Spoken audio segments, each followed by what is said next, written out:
New research shows the more money colleges receive from the federal government, the more those colleges raise tuition.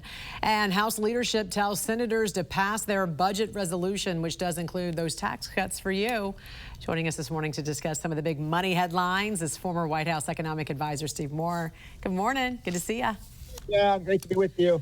We are almost in April, Steve, and the GOP still does not have a resolution to extend those tax cuts, which I know you've said over and over it should be one of the biggest priorities. So how are you feeling about this right now with what's happening with the GOP on Capitol Hill not passing any kind of tax cut extension so far?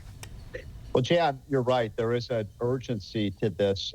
We got some consumer confidence numbers that came out yesterday that showed consumers are getting very nervous about the economy right now. We may be have a negative growth rate in the first quarter of the year, which would be a bad look.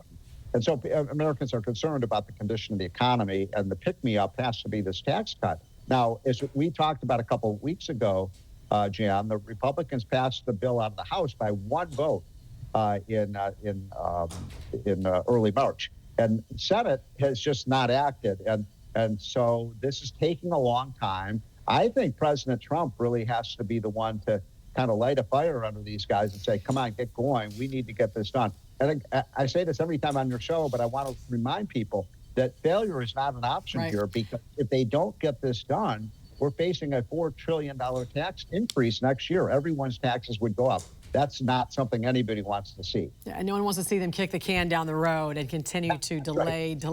We just showed a chart just a few seconds ago, and this is a chart showing that the more the federal government was involved in loans and grants for students, the more tuition increased for students in higher education. You can see this is from 1963 to 2022. If you look closely, there's that 1980 mark right there. That's when the Department of Education was established. Tell us more about this.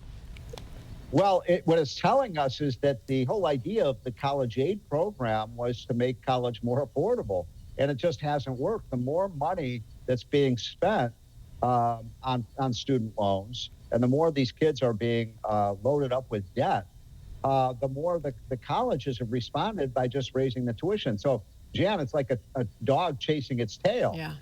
We're not making it more affordable. Meanwhile, the other real tragedy of this program has been, as we learned over the last couple of years, we now have people in their late 30s and 40s that are carrying over $1 trillion of student loan debt, and a lot of them just can't repay it. So it's been a real financial problem. And what about these tax-free endowments? Many schools have these treasure chests with hundreds of millions, if not billions of dollars. Why don't colleges use these funds to make college more affordable?